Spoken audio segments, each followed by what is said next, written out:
todos saben que a mí no me gusta estar aquí. No es ningún secreto que la prédica no es lo mío. Siempre que me toca predicar, Dios antes ya me dio un adelanto de lo que yo tenía que hablar. Ya sea a través de un pasaje, a través de un tema, a través de una inquietud. Siempre que me toca predicar, yo tengo algo adelantado, aunque sea en mi mente, sobre lo que yo tenía que hablar. De hecho, sé que me van a mandar a predicar en otros lugares, ya tengo lo que tengo que hablar en esos otros lugares. Eso significa que estamos con... Pero, que es voluntad de Dios. Pero en esta ocasión, particularmente, no tenía nada. Y de hecho me costó mucho encontrar sobre qué tenía que hablar. De hecho, llegó a través de un cachetazo traicionero. Después te voy a contar del cachetazo traicionero. Así llegó esta prédica. Y cuando llegó, no quise predicarla. No quiero predicarla. No. Cuando vi lo que era, no quise. Mientras más me metía, menos quería. Esto me recordaba ahí, me estaba acordando antes lo vi, lo busqué recién, en Apocalipsis capítulo 10 dice que el ángel le dijo a Juan que se coma el rollo. Y le advirtió, antes de comérselo, mira que cuando te lo comas va a ser dulce como la miel en tu boca, pero en tu estómago va a ser amargo.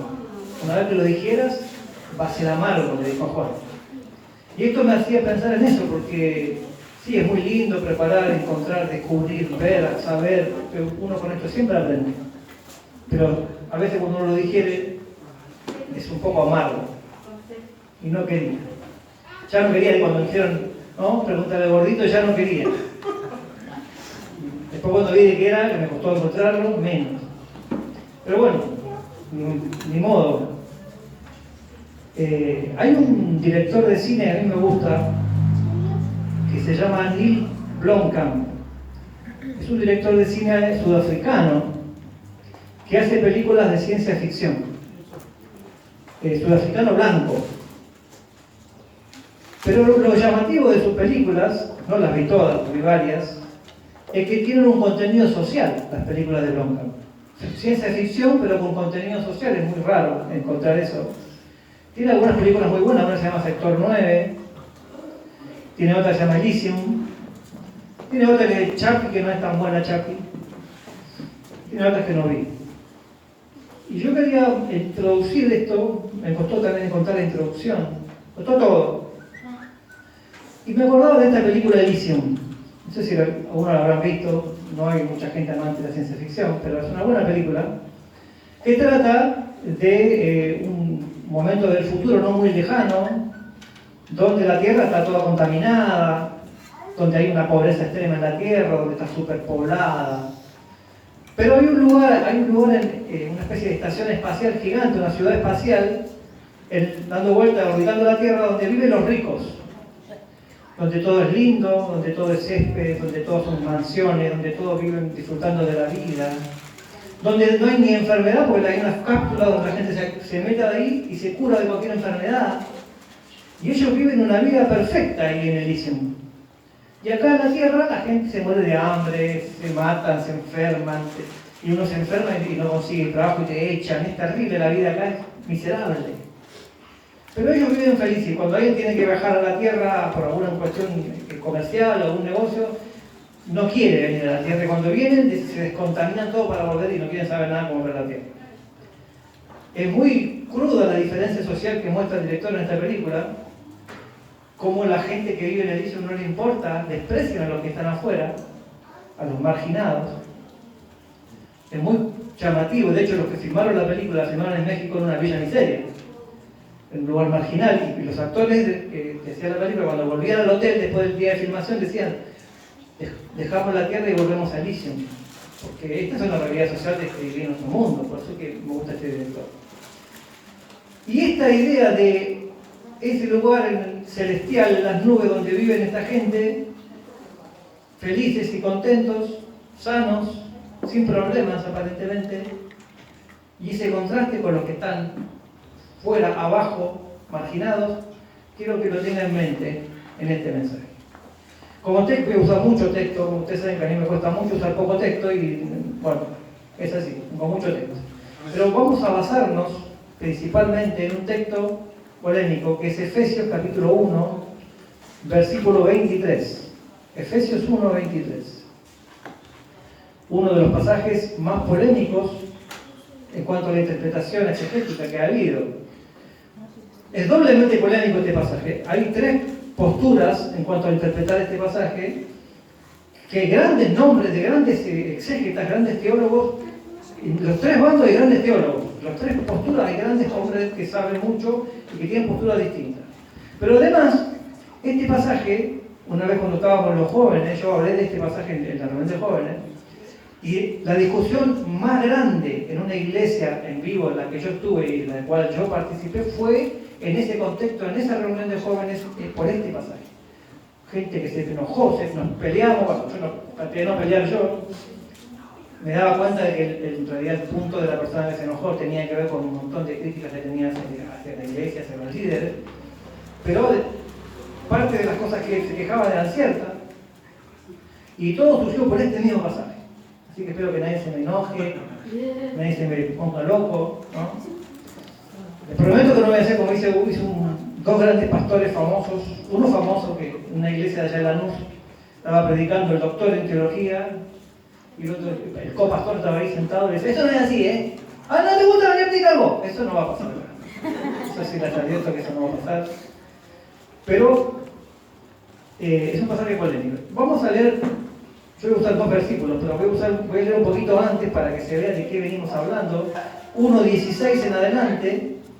Y dice así, no ceso de dar gracias por vosotros, haciendo memoria de vosotros en mis oraciones, para que el Dios de nuestro Señor Jesucristo, el Padre de gloria, os dé espíritu de sabiduría y de revelación en el conocimiento de Él, alumbrando los ojos de vuestro entendimiento, para que sepáis cuál es la esperanza a la que Él os ha llamado, y cuáles las riquezas de la gloria de su herencia en los santos, y cuál es la supereminente grandeza de su poder para con nosotros los que creemos, según la operación del poder de su fuerza, la cual operó en Cristo, resucitándole de los muertos y sentándole a su diestra en los lugares celestiales, sobre todo principado y autoridad y poder y señorío, y sobre todo nombre que se nombra, no solo en este siglo, sino también en el venidero.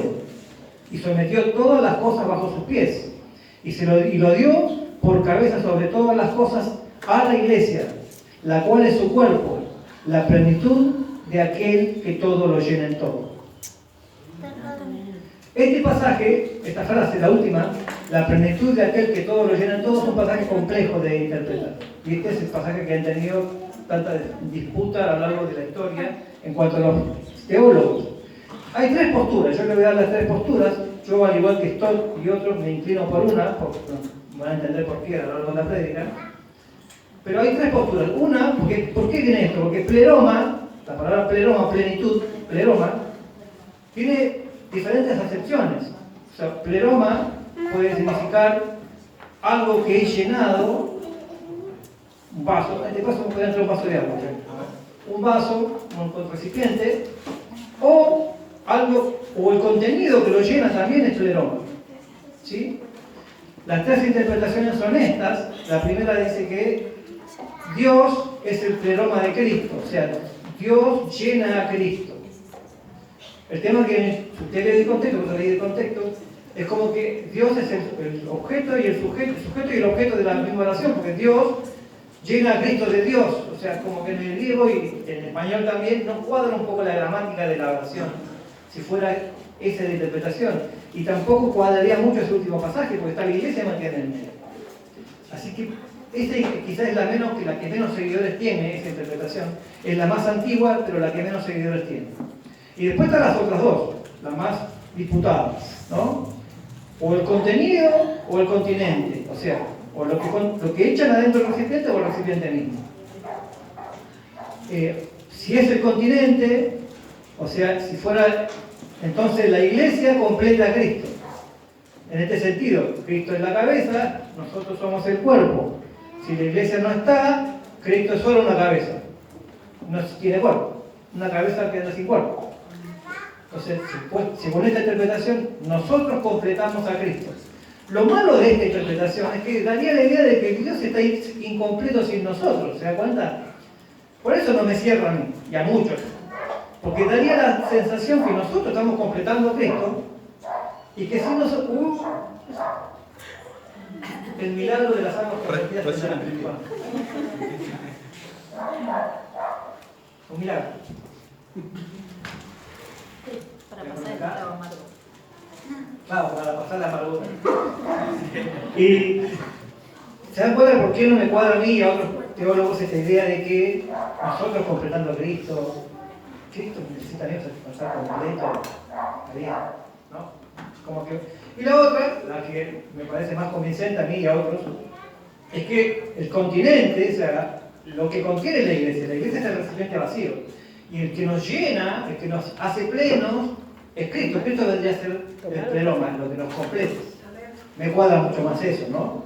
La cual es su cuerpo, la plenitud de aquel que todo lo llena todo, que en este caso sería Cristo mismo. Cristo nos llena. ¿Sí? Esa interpretación es la que yo voy a seguir. Estamos claros, para que me entiendan, ¿no? Juan 2, 19 y 21 dice, yo esto lo leí 1000 veces ya, ¿no? Que Jesús estaba en el templo, en la primera visita, la primera limpieza, y le dijo, ven todo esto en 3 días, lo derribo y lo vuelvo a levantar, ¿no? Y entonces es como si, ¿cuántos años se necesitaron para construir esto y vos lo vas a levantar en 3 días? Y aclara Juan, eso estaba refiriendo a su cuerpo. Esto yo lo expliqué 1000 veces, que cuando Jesús murió, el templo de Jerusalén murió, por más que después se destruyó. El velo del templo se rasgó y cuando Jesús se levantó, el nuevo templo se levantó, que es Cristo mismo, donde Dios habita. Pero Cristo tiene un cuerpo, porque Él se fue. ¿Cuál es el cuerpo de Cristo? Como dice acá en Efesios, la iglesia. Nosotros somos el recipiente de Dios. Nosotros somos el templo. De hecho, la Biblia lo dice claramente, vosotros sois el templo del Espíritu Santo. ¿Estamos de acuerdo en eso? La iglesia es el cuerpo de Cristo. Mateo 6, 16, 18, voy a tratar de hacer corto, ya que esta predica es amarga, dice que las puertas del Hades no prevalecerán contra la iglesia, ¿no? También es polémico, no voy a entrar en esta polémica, de que Jesús le dijo a Pedro, no, pues Pedro le dijo, tú eres el Cristo, el Hijo del Dios viviente, y Jesús le dijo a Pedro, bien Pedro, ¿no? Bien has dicho, esto no te lo reveló carne y sangre, sino mi Padre que está en los cielos. Y sobre tú eres Pedro, y sobre esta roca edificaré mi iglesia. En las puertas del Hades no prevalecerán contra ella. Estaban los católicos con que Pedro era el Papa, no voy a entrar en esa, ¿no? Lo que sí voy a mencionar es la última parte del pasaje, ¿no? Las puertas del Hades no prevalecerán contra la iglesia. Y esto ha sido así por 2000 años. Han intentado destruir la iglesia por todos los medios y no hay manera de que se pueda destruir, por más que los cristianos hemos hecho todo lo necesario para que lo destruyan. Pues no es posible porque Jesús dijo, si Jesús no decía eso, capaz que lo destruían. Pero gracias a que Jesús dijo, no van a destruir nunca la iglesia, porque las puertas del Hades no prevalecerán contra ella, no es posible destruirla. También le he explicado esto en otros prédicos, en otras enseñanzas, que cuando dice esto, las puertas, yo no conozco ninguna puerta que camine. No, las puertas del Hades no prevalecerán. No quiere decir que las puertas van a venirse encima mío y no van a poder vencerme. Las puertas no se mueven. Nosotros nos movemos contra la puerta. La idea de este pasaje es que nosotros atacaremos las puertas del infierno y ellas no van a prevalecer contra nosotros. Pero las puertas no caminan, pero nosotros sí. Estamos claros ahí. Y después dice, este pasaje búsquelo que es maravilloso, 1 Timoteo 3:15. Es muy lindo este pasaje, no me lo acordaba yo, lo encontré buscando esta prédica. 1 Timoteo 3:15 dice así, yo marqué mal acá.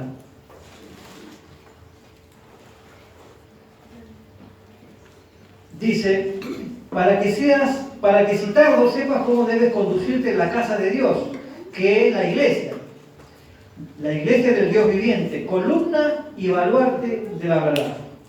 Dice acá que la iglesia es la columna y el baluarte de la verdad. Una columna, todos saben lo que es, ¿no? Algo que sostiene, ¿no? Algo sólido que sostiene, algo firme. Y baluarte, yo como siempre cuando veo la palabra baluarte, no sé por qué, me pasa a mí, capaz que a ustedes no les pasa, pero yo pienso en baluarte y menos sé, por rima, por asociación, pienso en estandarte. Sí. ¿No? ¿Todos pensamos así? Sí. No tiene nada que ver. Un estandarte y un baluarte suenan tan buenos como la poesía porque terminan igual, hay una buena rima, pero no tienen nada que ver. ¿Qué es un baluarte? ¿Alguien sabe lo que es un baluarte? No es un estandarte. Si ustedes han visto alguna vez una fortificación, van a ver que las fortalezas tienen, ¿no?, paredes, pero de repente algunas partes sobresale para afuera, en punta, en cuadrado, en redondo, donde se paran arquero y avanzan sobre el enemigo hacia afuera de la ciudad o de la fortaleza. Esa avanzada hacia afuera, que da hacia afuera, que sale de los muros hacia afuera, esto es un baluarte. Nervio de resistencia en la... Sí, pero no tiene la función de hacer resistente el muro, sino la función de ir hacia afuera de la fortaleza, de tener un punto de apoyo para atacar a los enemigos afuera de la línea de la muralla. Obra de fortificación que sobresale en el encuentro de dos cortinas o lienzos de muralla. Sobresale hacia afuera. Eso es un baluarte. Dice que la iglesia es baluarte de la verdad. Tengamos esta idea en mente, ¿no? Somos el cuerpo de Cristo. Cristo actúa en la tierra a través de su iglesia. Las puertas del Hades no pueden soportar la iglesia. Somos columna y baluarte de la verdad. Eso es la iglesia. Ahora vamos al cachetazo. ¿Cómo surgió todo esto? Porque yo estaba ahí el lunes, martes. ¿Qué voy a hablar? Tenía algunas ideas, pero estas son ideas mías, no es lo que Dios quiere. Sabía que no era lo que Dios. Y de repente estaba poniendo una prédica que no era el tema de la prédica en realidad.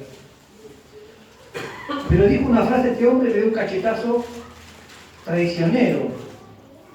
Porque me hizo ruido lo que él dijo. Me dolió, pero al mismo tiempo dijo, esto no es así. ¿O sí? Y después me puse a investigar si tenía razón o no. Él dijo lo siguiente. Él estaba hablando y habló en un momento de la Gran Comisión. Mateo 28, 18 al 20, ¿no? Que le dice, ¿no? ¿Qué dice Mateo? Todos saben la Gran Comisión, pero vamos a leer. Dice, Jesús hizo toda potestad me dada en el cielo y en la tierra, por tanto id y haced discípulos a todas las naciones, bautizándolos en el nombre del Padre y del Hijo y del Espíritu Santo, enseñándoles que guarden todas las cosas que os he mandado, y he aquí yo estoy con vosotros todos los días hasta el fin del mundo. Amén. Y él agarró y encima lo usó nuestros métodos,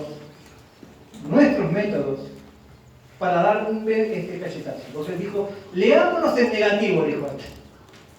¿Han escuchado eso alguna vez? Leámonos en negativo. Dice que Jesús les dijo que vayan a predicar por todo el mundo el Evangelio y él estaría con ellos. Lea lo negativo, dijo este pastor. Si ustedes no van a predicar, Dios no estará con ustedes. Y él dijo, ¿por qué Dios no está en muchas iglesias? Porque las iglesias no predican. Me dolió. Me puse a investigar en los originales, el contexto, entonces no tiene razón él, eso exégesis. Exegéticamente es incorrecto lo que está diciendo. Exegéticamente es incorrecto. Porque en realidad, si ustedes leen el griego, van a ver que cuando él dice aquí, yo estoy con vosotros, él dice he aquí, es miren, no se olviden, recuerden, atentos. O sea, vayan, hagan esta hora, no se olviden que yo estoy con ustedes todos los días. No le estaba diciendo, no hay un condicional en el griego ahí. No es que si ustedes no van, yo no voy a estar. No hay ningún condicional en el griego. O sea, este pastor en su frase, os digo que es un cachetazo traicionero, porque está incorrecto en su interpretación. No está bien lo que está diciendo. No es que Jesús no va a estar con nosotros si no predicamos. No es eso lo que el texto quiere decir. Pero me dolió. Me quedó dando vueltas. Y empecé a averiguar, como me metí a averiguar todo esto, y el Señor empezó ahí a tirar la cuerda. Yo tengo esto a punto de romperme. ¿Usted ve? Hay una hilacha. Vamos a sacar la hilacha. Puede perder medio brazo el pullover, ¿no? Bueno, eso es lo que pasó. Empezamos a tirar la hilacha, Y me empecé preguntando qué es la iglesia y para qué es la iglesia. Ya dijimos que la iglesia es el cuerpo de Cristo, es algo que ataca las puertas del infierno, que es una columna de la verdad, que es un baluarte, que es una incursión a atacar afuera con la verdad. Ya dijimos que esa es la iglesia, ¿no? En realidad, claro, empecemos por definir qué es iglesia. Vamos a griego. ¿Qué significa iglesia? ¿Alguien sabe? Sin hacer trampas con el Google. Iglesia, la palabra iglesia, ¿no? No un concepto teológico, no, la palabra, ¿qué significa? Iglesia, asamblea. Asamblea se traduce por asamblea, eclesía, ¿sí? Pero es exactamente la palabra eclesía, es una palabra griega que viene de la democracia ateniense, viene de ahí, de la democracia de Atenas. Los de afuera, pues. Llamar, los llamados afuera significa. ¿Por qué? ¿De dónde viene esto? Porque cuando la democracia griega, los que votaban, que eran todos, se juntaban a votar, hacían un llamado y la gente salía de sus casas a un lugar afuera de la ciudad donde se reunían a votar. Por eso que la asamblea eran los llamados afuera de sus casas, afuera de la ciudad. Eso significa iglesia, los llamados afuera. Oh, ¿no? Ay, pero no me gustó tampoco, porque, ¿no? Como este no tiene razón en tu exégesis, pero hay cosas que siguen haciendo ruido igual, aunque esté equivocado en su análisis. Los llamados afuera, no significa iglesia. En Juan capítulo 2 nos decía que era el templo. Somos donde Dios vive, ¿no? En Efesios 1:23 dijimos que somos el recipiente, donde Dios llena. ¿Sí? Y si usted, bueno, de hecho a Efesios le dicen el libro de la iglesia. Efesios es considerado por todos el libro de la iglesia porque habla de la iglesia de muchas maneras, de muchas formas. Le llaman, ¿no? Lo que vimos recién, ¿no? El recipiente de Dios. Después hablar que es un misterio revelado, escondido por siglos y que es revelado ahora. Después lo compara con el matrimonio, dice que la esposa, ¿no? La novia, la esposa. Todo el libro de Efesios es un libro dedicado a la iglesia, con muchas formas de definir a la iglesia o de mostrar a la iglesia. Entonces, ustedes ven ahí en Efesios 3, 8 al 10, van a ver que la iglesia es un misterio escondido por siglos que está revelado en estos últimos tiempos. ¿Y cómo se revela? Según Efesios capítulo 3. Dice acá 3:8. A mí, que soy menos que el más pequeño de todos los santos, me fue dada esta gracia de anunciar entre los gentiles el evangelio de la inescrutable riqueza de Cristo y de aclarar a todos cuál sea la dispensación del misterio escondido desde los siglos en Dios que creó todas las cosas, para que la multiforme sabiduría de Dios sea ahora dada a conocer por medio de la iglesia a los principados y potestades en los lugares celestiales. O sea, la iglesia es la que le da a conocer, inclusive a los principados y a las potestades, a las puertas del Hades, cómo son las reglas ahora, muchachos. La iglesia avanza, la iglesia es el baluarte, la iglesia es la que ataca, y le dice acá, muchachos, acá es así, vos vas a llegar hasta acá, pero no vas a retroceder un paso más, no vamos a ocupar este lugar y vamos a tener que retroceder. La iglesia es la que le anuncia las verdades a los principales y a las potestades. Nosotros somos los que le marcamos la línea. ¿No? Y siempre, todavía el mismo ejemplo porque me gusta y me resulta gracioso. Yo sé que muchos lo odian, pero yo y mi hija lo amamos al gallo Claudio, ¿no? Queremos mucho al gallo Claudio, porque el gallo Claudio es un sinvergüenza, pero me encantaba cuando el gallo Claudio iba, estaba el perro, pobrecito, el perro ahí en su cucha con su cuerdita, y el gallo Claudio hacía una línea. Iba, le levantaba la cuerda del perro, le daba un montón de palos y se paraba desde la línea. Y venía el perro corriendo, ¡tá! La agarraba, ¿no? ¿Te acuerdas? Y tenía los dientes acá, pero estaba la línea. Que sabía hasta dónde llegaba la cuerda del perro y se burlaba del perro mientras el perro no. Nosotros somos los que le decimos a los principados y a las potestades cómo son las cosas. Y si queremos le decimos y si queremos no le decimos. De hecho, nosotros me acuerdo de tiempo atrás, una vez que orábamos, teníamos cosas que hacer y le oramos, Señor, que ellos no vean. Que nuestros enemigos, que los demonios, que los que trabajan en contra, estén ciegos y no ven. Y no ven, porque nosotros somos los que les revelamos el misterio escondido. Ahí en Efesios capítulo 4 nos dice que somos el cuerpo de Cristo, ¿no? Dice el cuerpo todo unido por las coyunturas, ¿no? Dice, sino que siguiendo la verdad, el amor, crezcamos en todo en aquel que es la cabeza, esto es Cristo, de quien todo el cuerpo bien concertado y unido entre sí por todas las coyunturas, que se ayudan mutuamente según la actividad propia de cada miembro, recibe su crecimiento para ir edificándonos en amor. O sea, somos un cuerpo que se ayuda mutuamente, que está unido y que la cabeza es Cristo. Eso es lo que dice ahí en Efesios capítulo 4. ¿Sí? Y dijimos, como ya lo mencioné, que en Mateo 5 dice que nosotros vamos a golpear las puertas, porque nosotros somos los que golpeamos las puertas del infierno. Hay una canción muy famosa que todos creen que es de los Rolling Stones, pero que en realidad es de, ¿cómo se llama? Bob Dylan, que se llama Golpeando las puertas del cielo.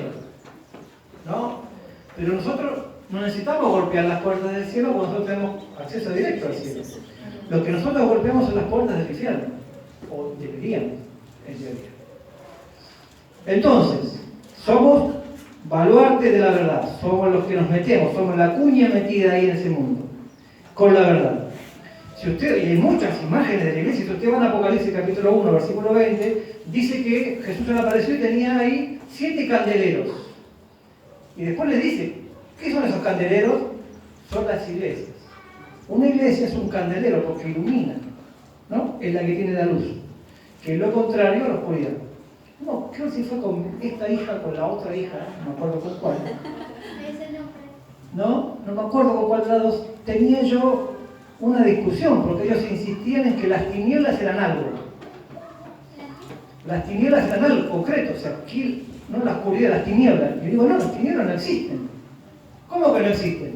No, prende la luz. ¿Dónde está la tiniebla? Las tinieblas no son una cosa, es la falta de luz. Si hay luz, no hay tinieblas. No es que las tinieblas, ¿no? Tenemos una lucha contra las tinieblas. ¿Qué son las tinieblas? Nada, no existen las tinieblas. Se prende la luz y se acabaron las tinieblas. Lo único que falta para que no haya tinieblas es que la luz brille. Si hay luz, salió el sol, se acabó la noche. Es tan simple como eso.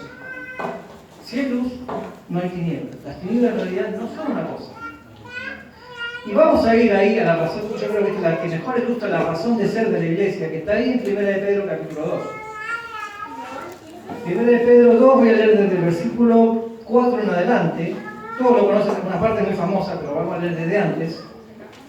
Versículo 1 de Pedro 2, 4 en adelante. Dice, acercándonos a él, piedra viva, desechada ciertamente por los hombres, mas para Dios escogida y preciosa. Vosotros también, como piedras vivas, sed edificados como casa espiritual y sacerdocio santo, para ofrecer sacrificios espirituales aceptables a Dios por medio de Jesucristo. ¿Ya? Somos una casa y un sacerdocio santo. Por lo cual también contiene la Escritura. Y aquí pongo en Sión la principal piedra del ángulo, escogida, preciosa. El que creyere en ella no será avergonzado. Para vosotros, pues, los que creéis, es precioso, pero para los que no creen, la piedra que los edificadores desecharon ha venido a ser la cabeza del ángulo, y piedra de tropiezo y roca que hace caer, porque tropezarán en la palabra siendo desobedientes, a lo cual fueron también destinados. Mas vosotros sois linaje escogido, real sacerdocio, nación santa, pueblo adquirido por Dios, para que anunciéis las virtudes de aquel que os llamó de las tinieblas a su luz admirable.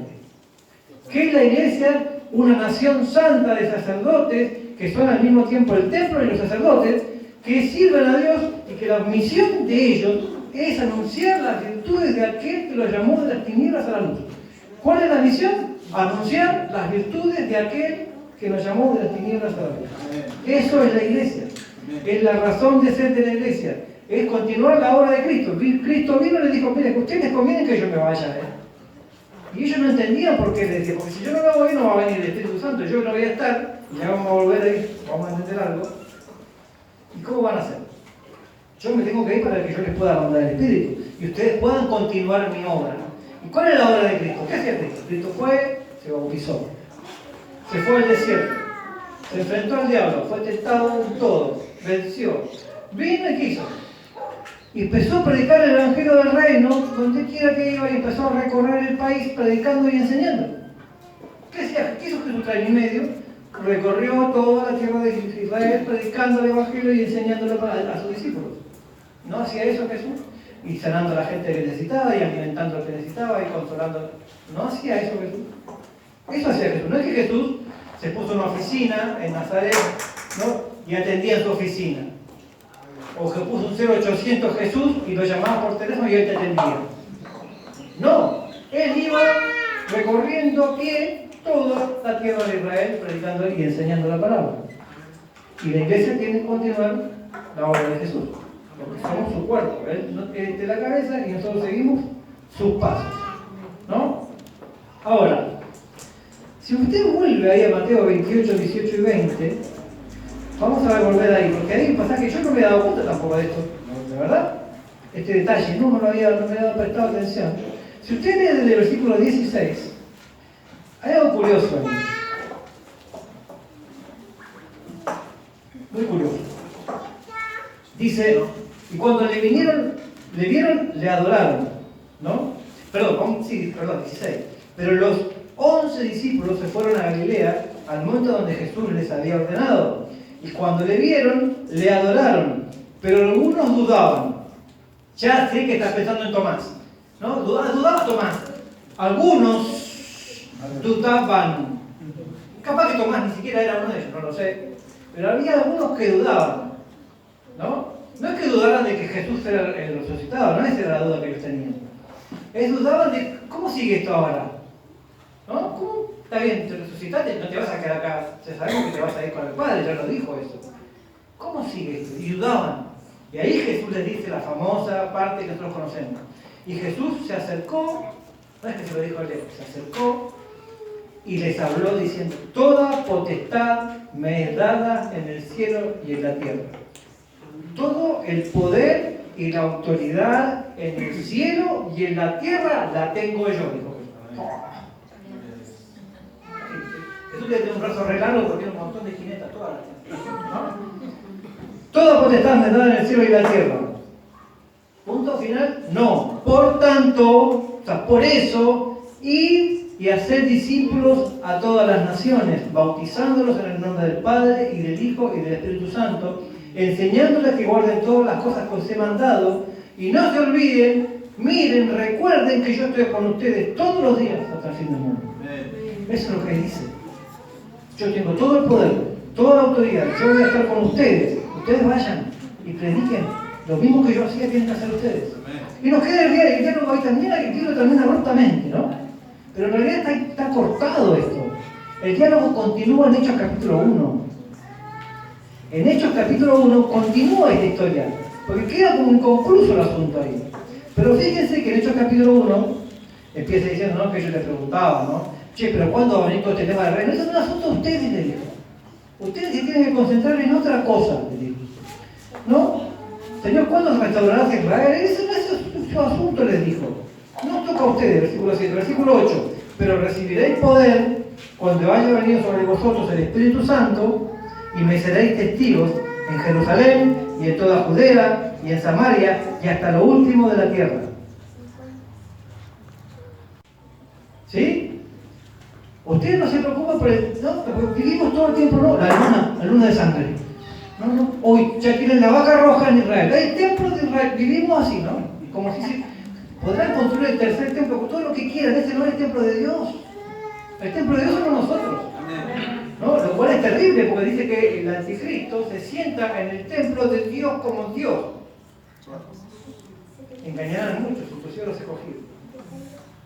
Y todos estamos esperando que los judíos construyan, que destruyan la mezquita, que pongan el templo, que venga el anticristo y se siente ahí. Y capaz que eso nunca pase, o sí, no lo sé, pero eso es irrelevante para nosotros.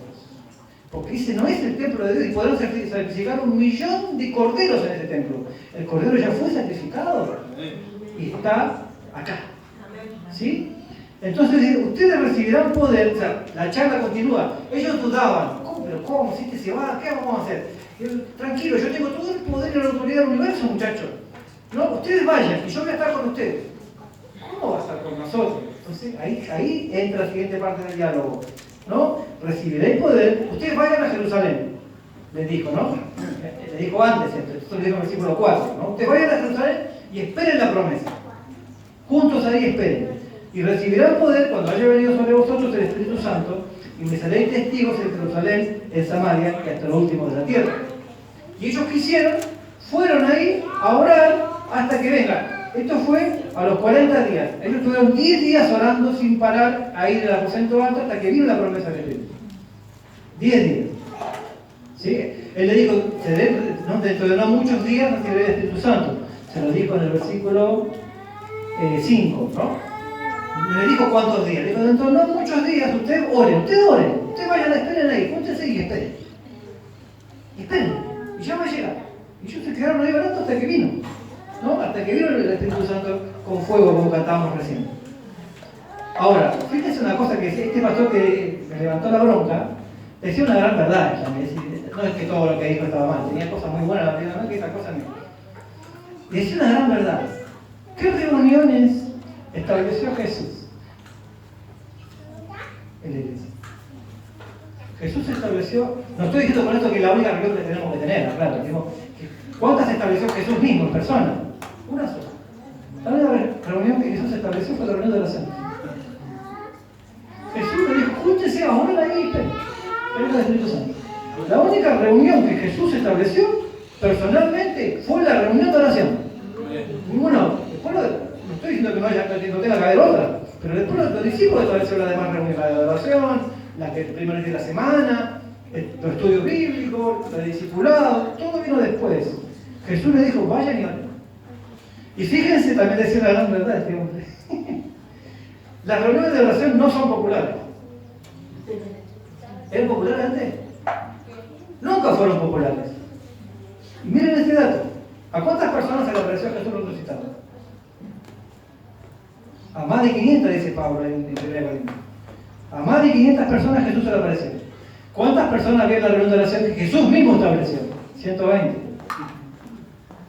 Menos de la cuarta parte de los que habían visto a Jesús resucitado recién. Y ya en la reunión de oración había el 25%, menos del 25% de la gente. O sea que nunca fueron populares, ni de entrada lo fueron. Pero en la única reunión que Jesús estableció. ¿No? Vayan y oren, ¿no? Oren hasta que venga la promesa del Espíritu. Y cuando vino la promesa con Espíritu Santo y fuego, que no es el Espíritu Santo y fuego que estaba ahí en los Evangelios, es otro. No voy a hablar en eso ahora. Pues si ustedes leen el contexto ahí donde se han bautizado con Espíritu Santo y fuego, van a ver que ese fuego no se refiere a este fuego, se refiere a otro fuego. ¿No? Pero no es el tema ahora. El punto es que acá vino el Espíritu Santo. ¿Y para qué vino el Espíritu Santo?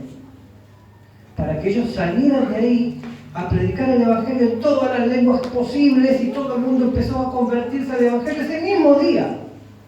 3.000 personas. Pedro habló 3.000 tipos. Y él decía una gran verdad. Oraron 10 días. Predicaron 10 minutos. Se convirtieron en 3.000 personas. Dice, hoy en día oramos 10 minutos, hacemos campaña de 10 días y se convierte en 3 personas. Duro, pero cierto. Y esto me traía a la memoria y el dato lo busqué esta mañana. Yo me acordaba cuando nosotros teníamos radio, teníamos programa de radio. En el programa de... Yo no di tanto las noticias como en el programa de emisiones que hacíamos. Un dato muy interesante. Hoy en día hay un avivamiento tremendo en lugares impensados. Como siempre nos dicen, es al mismo tiempo la peor etapa de la iglesia, pero nunca el Evangelio creció como ahora y nunca hubo tantos mártires como ahora. Porque claro, al ser un mundo más grande hay millones de personas y millones que conocen a Cristo y muchos millones son perseguidos y muchos miles son muertos. En lugares donde uno dice, ¿cómo puede ser que acá, en Corea del Norte, en China, en los países musulmanes, crezca el Evangelio? Claro, cuando son apretados, crece. Cuando estamos tranquilos, no pasa. O crecemos, pero light, ¿no? Pero en otros países donde, como en la iglesia primitiva, ser cristiano significaba morir. En la iglesia primitiva, ¿qué? Vos, vamos cristianos, te dan un pasaje, un boleto. ¿Para qué es este boleto? Es para el Coliseo. Ah, qué bueno, ¿no? Pero vos vas a estar ahí abajo con los leones. ¿No? Los que se hacían cristianos en esa época sabían que eso les esperaba. O sea, no era para... No, voy a probar a ver cómo, si me siento cómodo acá y si no me pasó. No, en esa época no era así. Porque ser cristiano era la muerte. Era decir, César no es Dios, Jesús es Dios. Chao. ¿No? Y en lugares donde es así, donde ser cristiano es caro, duro, es donde más crece el Evangelio. Y donde hay un terrible avivamiento en este momento, de hace varios años, es en Egipto. Egipto es un país musulmán, ¿no? Es una democracia en teoría, o sea, no es un país gobernado teocráticamente, pero sí es una democracia con mucha influencia de los hermanos musulmanes, que son un grupo que está asociado al terrorismo y que son muy extremistas. Y ellos influyen mucho sobre el gobierno para que ponga leyes duras contra todo lo que no sea musulmán. Por lo tanto, predicar en Egipto es muy difícil. Si usted se hace cristiano en Egipto, no le consigue trabajo, sus hijos son maltratados en la escuela, la gente se insultada por las calles, los echan de sus comunidades, sobre todo las que viven en el campo, los echan de las aldeas, le dan las peores tareas, los insultan por todos lados. Es terrible ser cristiano en Egipto. Quiere construir una iglesia en Egipto, no hay permiso para construcción de iglesia. Tienen que reunirse en cualquier lado, ¿no? De hecho, el año pasado hubo un congreso de iglesias en Egipto. Pero nadie le va a alquilar un estadio, imagínense, o una plaza, o ningún lugar para hacer un congreso de iglesias, ¿no? Que querían hacer un congreso y al mismo tiempo hacer un evento evangelístico al mismo tiempo. ¿Quién le va a prestar en Egipto? Pero en Egipto les faltan lugares, les faltan plazas, les faltan auditorios, pero hay algo de todo en Egipto. Desierto. Es un río verde y el resto toda arena. Y dije, bueno, no nos van a dar ningún lugar. Bueno, vamos a armarlo todo el desierto. y se juntaron en el medio del desierto. 45.000 cristianos en el medio del desierto el año pasado. Esto está creciendo cada vez más. Ya casi el 10% de la población de Egipto, que tiene más de 100 millones de habitantes, son cristianos. No saben cómo hacer para pararlos. No los pueden parar. Por lo menos, mientras tengan un gobierno democrático, la ley más o menos la pueden manipular hasta cierto punto. ¿Cuándo empezó esto? Empezó hace unos años. Nosotros lo dimos como noticia en la radio de la mañana y yo lo extendí un poco más en el programa de misiones, hace unos años atrás. Esto empezó así, y me acordaba mucho por los de Hechos 2. Resulta que había un grupo de iglesias. Uno piensa en un grupo de iglesias, bueno, 50 acá, 100 allá, 300 acá. No. Iglesias, en el contexto que estamos hablando, eran casitas de oración de 3, 5, 10 personas, 3, 5, 10 personas, 3, 5, así. Eso es lo que eran las iglesias de Egipto. Que se juntaron y dijeron, vamos a hablar por nuestra nación. Había habido revolución, había muerto un montón de gente, había habido golpe de Estado, había crisis económica. Y encima estaban los hermanos musulmanes que los perseguían. Vamos a empezar a orar para que Dios haga algo en esta nación. Y se pusieron a orar. Pero vamos a orar así, dijeron ellos. 24/7. 24/7. ¿Cómo hacemos si tengo que elaborar? Bueno, se turnan y no hay un momento del día en que no haya alguien orando. Se turnan y todo las 24 horas alguien orando. Oraron una semana. Oraron 10 días. Oraron un año. 24/7. Oraron 5 años. 24/7. En el otro lado del mar Mediterráneo había un exiliado egipcio que estaba hace muchos años, porque estuvo que justamente porque era cristiano, por problemas discriminatorios, no podía conseguir trabajo. Se fue a Europa, a Inglaterra, el tipo se doctoró, era doctor en teología, tenía los mejores ofrecimientos para dar clases. Y que me dijo, no muchacho, vos no vas a dar clases en ningún seminario, en la universidad. No muchacho, hasta Egipto a predicar el evangelio en la plaza. ¿Pero me pueden matar? Sí, te pueden matar. Bueno, está bien, sí señor. Y de repente se puso en contacto con esta gente, los hermanos que estaban orando hace 5 años, consiguieron una placita para predicar, hacer una campaña. Y vino el doctor Yusef, volvió a vivir a Egipto, que vino de visita, se fue a instalar a Egipto con todo el riesgo que se implicaba, hicieron la campañita. ¿Cuánto duró la campaña? 3 días. 3 días de campaña en la placita que le permitieron. ¿Cuántos cristianos se van a juntar? Dijo la autoridad. Ponerle que se junten 300. Bueno, campaña de 3 días. 5.000 personas aceptaron a Cristo. Y así empezó el avivamiento en Egipto, que hoy ya tienen miles y miles y miles de millones y no saben qué hacer. 3, 4 gatos locos, 24/7 orando. El Espíritu Santo y viene, el Espíritu Santo vino para hacer esto. Hoy recién cantamos y es maravilloso sentir la presencia del Señor. Claro que lo es. Pero yo sabía que pensaba, ¿cuánta gente de afuera que jamás la sintió se va a morir sin sentirla nunca? Se van a ir de este mundo y nunca sintieron la presencia de Dios en su vida, jamás. Y nosotros estamos como le dicen, felices, sanitos, contentos, disfrutando de su presencia, y afuera se mueren sin Cristo. Estamos acá adentro. Eso es lo que terrible. Cuando ve esto de amargo, ¿no? Es amargo. Y esto me llevó a lo más terrible, ¿no? Porque si ustedes ven, nosotros tenemos que hacer el trabajo ese. Pero Cristo se fue y nos dejó a nosotros. Y nos dijo cosas terribles. Vayan, salgan por los campos, salgan por las plazas, fuércenlos a entrar, ¿recuerdan? Está en Lucas 14. Fuércenlos, oblíguenlos, de alguna manera háganlos entrar porque quiero llenar mi casa, dice el texto. Y eso me llevó a otra cosa, polémico también. Mateo 5, 13, 16, famoso pasaje, todos lo conocen, pero vamos a ir ahí a exegetar un poco. Mateo 5, 13 al 16 dice, vosotros sois la sal de la tierra, pero si la sal se desvaneciere, ¿con qué será salada? No sirve más para nada, sino para ser echada afuera y hollada por los hombres. Vosotros sois la luz del mundo. Una ciudad asentada sobre un monte no se puede esconder. ni se enciende una luz y se pone debajo del almud, sino que es sobre el candelero y alumbra a todos los que están en la casa. Y este pasaje también, hace muchos años, claro, interpretemos cómo es el tema de la sal. ¿Para qué usaban los judíos la sal? Porque yo tengo sal y puede estar la sal vieja, hay un año y no se pierde el sabor de la sal, siempre es salada. A veces agarra un poco de humedad, puede ser, pero es salada.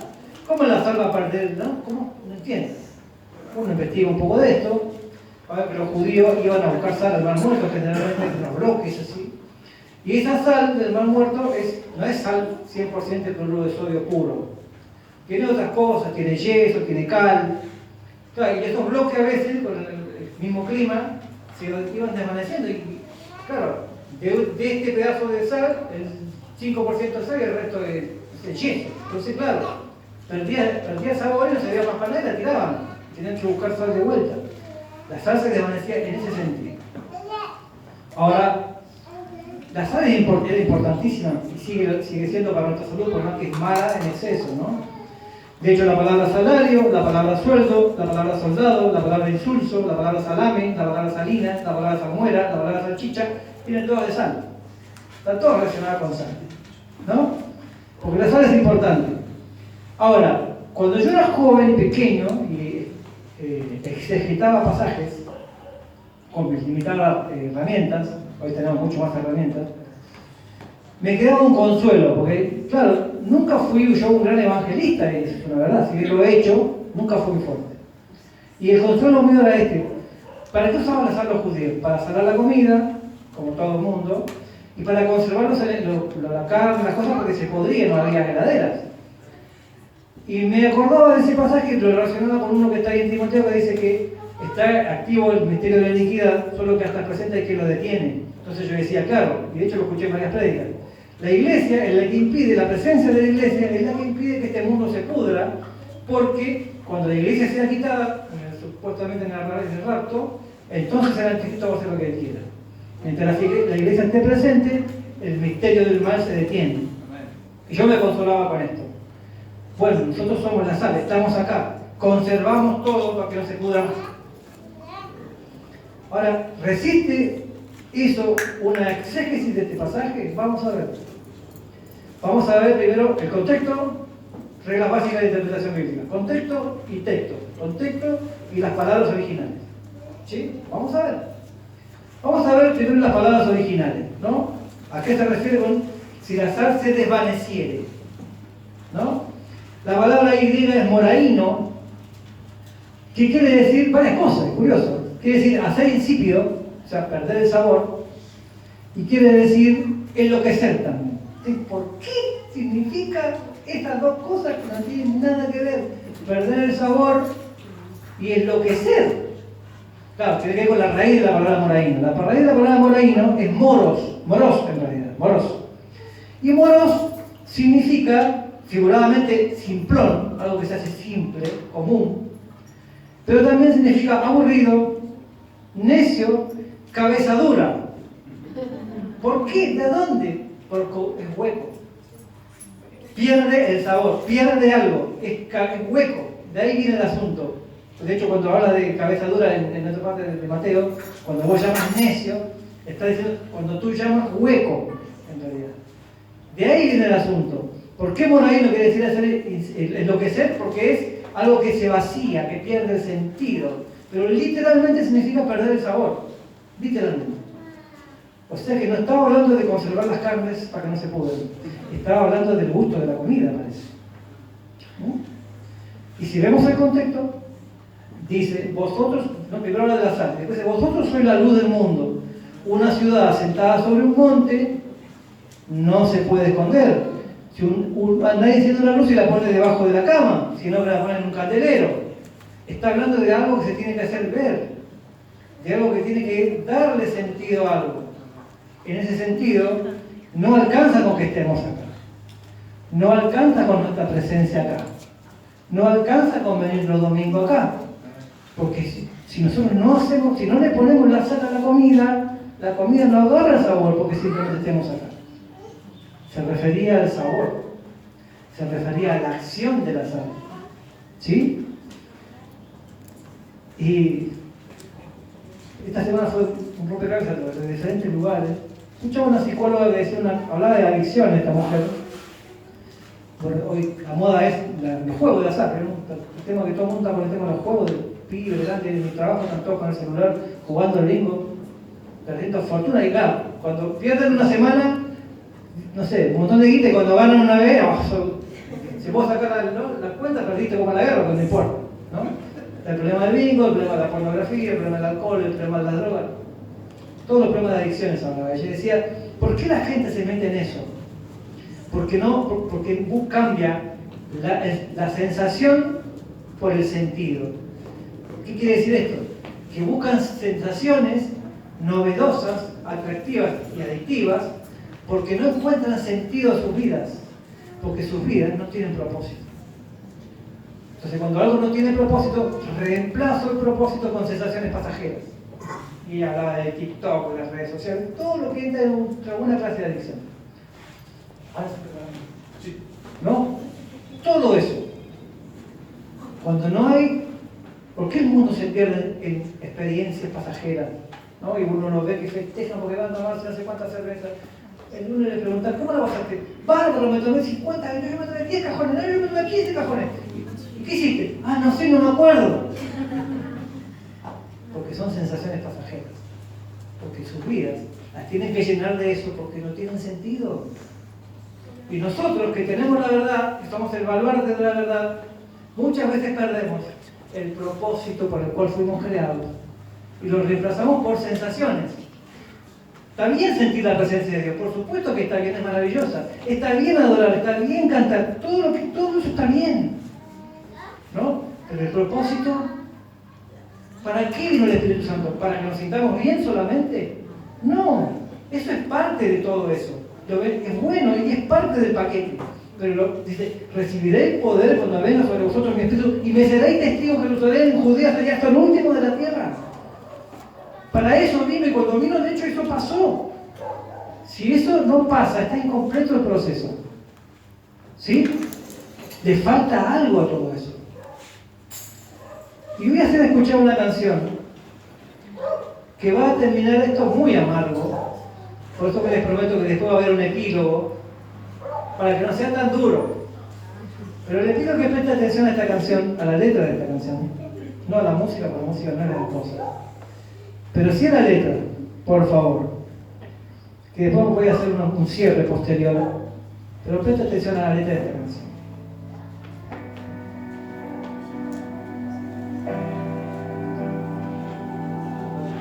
Tengo una Biblia que no habla, un crucifijo que nos salva, una fe que se cansó de las montañas. Tengo oraciones sin sujeto y he predicado tantas veces en el valle de los huesos secos. Tengo noticias sin oyentes.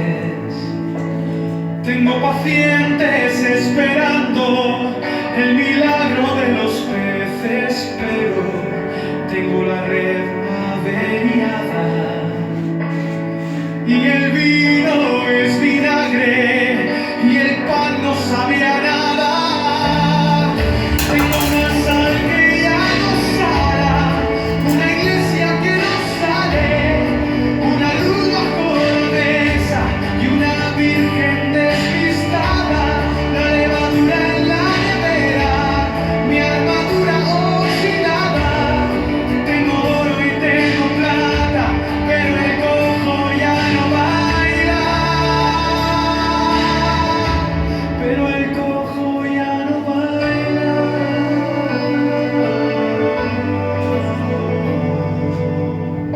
Tengo victorias derrotadas, gente en el templo destemplada, misioneros encerrados en sus casas. Tengo la ofrenda en el banco, las promesas caducadas. El maná está congelado, no hay calor en la palabra. Está de fiesta el atalaya con el buen samaritano. Ya no sufren como hermanos, son cristianos sin agallas. Tengo una sal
dura la canción, pero no deja de ser cierta porque dura. Yo quería decir algo más, quiero cerrar con un pasaje también, no lo vamos a leer porque todos lo conocen, pero voy a mencionar algunas cosas. Yo quiero decir algo, yo soy responsable también, somos todos responsables de esto, porque no nos alcanza con hablar a un compañero de trabajo, porque esto es una tarea de iglesia. No alcanza con que yo le hable a mi vecino o que le hable a mi compañero. Es una tarea, es un ministerio, es un llamado de la iglesia. Y a veces nos cuesta amar. Yo respeto mucho a mis líderes, yo respeto mucho a grandes predicadores como Paul Washer, como Sujel Michelin.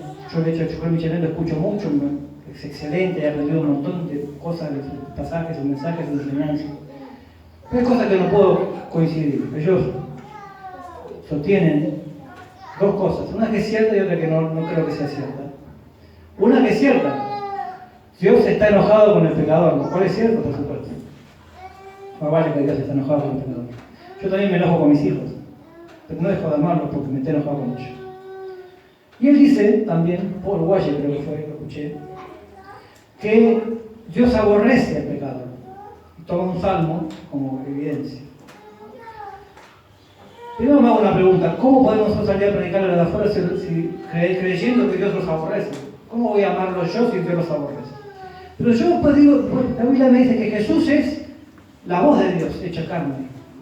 Y Jesús dice, ¿les fue dicho que odien a sus enemigos? Pues yo le digo que los amen, yo digo que bendigan a los que los maldicen, yo le digo que perdonen a los que los hacen daño. Jesús perdonó y oró por los que lo estaban matando. Jesús vino a cambiar eso. Y de ahí para adelante no encuentro en ningún lugar un lugar donde diga la Biblia que Dios odia a esas personas. Sí encuentro, por ejemplo, en Apocalipsis, que dice a una de las iglesias, en la carta de Apocalipsis, le dice, tienes ahí a los de la doctrina de Balaam, y tienes ahí a los nicolaitas, doctrinas que yo aborrezco. Dios aborrece, sí, aborrece su doctrina, no dice que los aborrece a ellos. Cristo nos mostró un camino más excelente que es el amor. Nosotros no le vamos a poder predicar a nadie si no los amamos. Entonces, es difícil si nosotros entendemos que creemos que Dios no los ama. Yo creo que sí los ama. Y por eso nos manda a amar a nuestros enemigos. Él no nos va a pedir algo que no es capaz de hacer, que Jesús no hizo. ¿Sí? Pues digo que en esto, por lo menos, no estoy de acuerdo con ni Paul Washer ni Sujel Michelin, que yo los he escuchado decir eso. No estoy de acuerdo en ese sentido y creo que una iglesia no puede salir a predicar con este pensamiento. Dicho esto, también creo que tenemos que salir, como sea. La iglesia recibió el Espíritu Santo, fueron todos llenos del Espíritu Santo, salieron a predicar inmediatamente. No fue necesario hacer un curso ni un seminario. Fueron todos de una. No estoy diciendo que no sea necesario estudiar, claro. Porque yo toda la vida he estudiado y es importantísimo estudiar. A lo que voy es esto. La gente salió y predicó a Cristo que acaban de recibir como experiencia personal. Y si aparecía un académico, tenían a Pablo, tenían a Apolos, tenían a Felipe el Evangelista, para que se ocupe de esos casos especiales de gente muy elevada, que quizás de verdad, un hermano común y corriente, no se va a poder a discutir con esa gente. Pero para eso estaban los otros. Pero el grueso de la gente podía recibir una palabra, un tratado, un mensaje, una voz. Es tiempo de que la iglesia cumpla su propósito y tenga sabor. Y termino con esto. En Ezequiel capítulo 37 nos mencionaba la canción del Valle de los Huesos Secos. Y dice ahí en el pasaje que Dios le mostró al profeta Ezequiel un valle lleno de huesos secos. Secos en un gran extremo, o sea, blanco, seco, de que estaba hace mucho tiempo ahí, ¿no? ¿Qué es el mundo?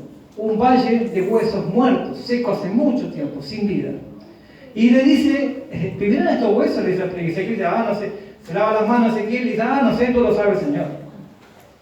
Y él le dice, profetízales, háblale a los huesos secos. Pero ¿cómo es? ¿Vos hablan a los huesos secos? Pero si están secos, hace mucho, están muertos, recontra secos, blancos de seco. Vos háblale a los huesos. Y él le habló a los huesos. Y empezaron los huesos a juntarse. Y le empezaron a aparecer nervios, y le empezó a aparecer carne, y le empezó a aparecer piel. La palabra hizo eso. La palabra de Dios, no la palabra de Ezequiel. La palabra de Dios hizo eso. ¿Y qué obtuvo? Un montón de muertos. Lean el texto. Estaban todos ahí, pero acostados en inmóviles. Y dijo, ahora sopla el Espíritu. Di el Espíritu que entra en ellos y vivirán. No alcanzaba con la palabra. Tenía que ser lleno del Espíritu. ¿Qué es lo que pasó en Pentecostés? Ellos tenían la palabra de Jesús. Estaban orando, pero vieron el Espíritu Santo. Y entonces fueron testigos.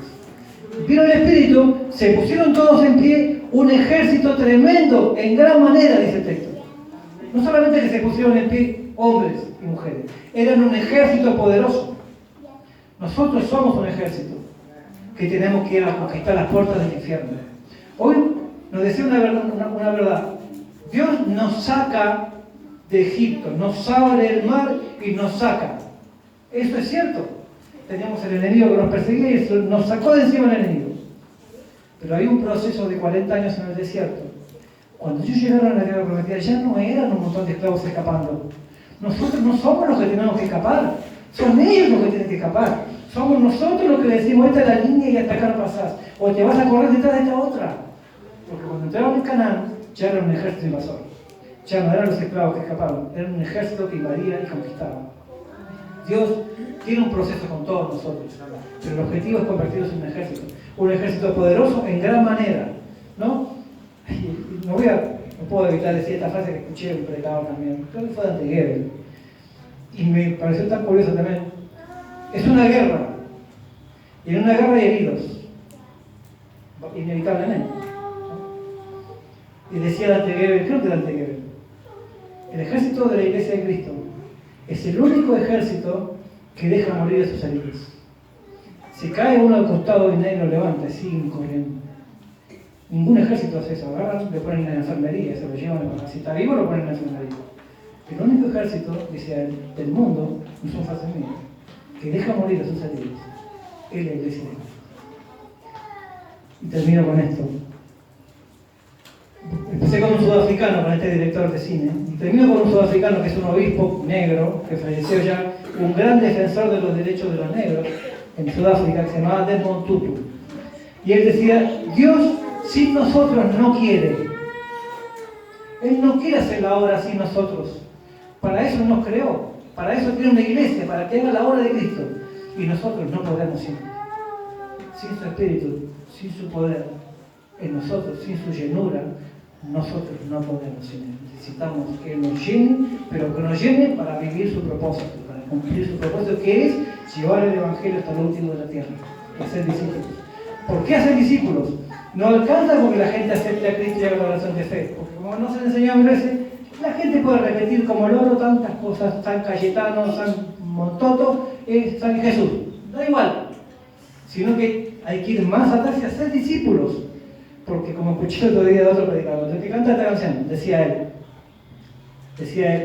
fíjense que a Jesús lo seguían multitudes, ¿no? Que estaban recostados mientras se les daba de comer, pero esas multitudes no cambiaron el mundo. Los que daban de comer, los discípulos cambian el mundo.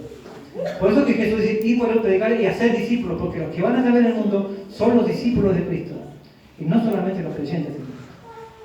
Entonces el propósito nuestro tiene que ser parte del propósito de Dios para alcanzar a las personas y convertirlos en discípulos, porque si logramos eso, esos otros harán lo mismo. Y entonces el Evangelio llegará hasta la última de la tierra. El Señor les bendiga.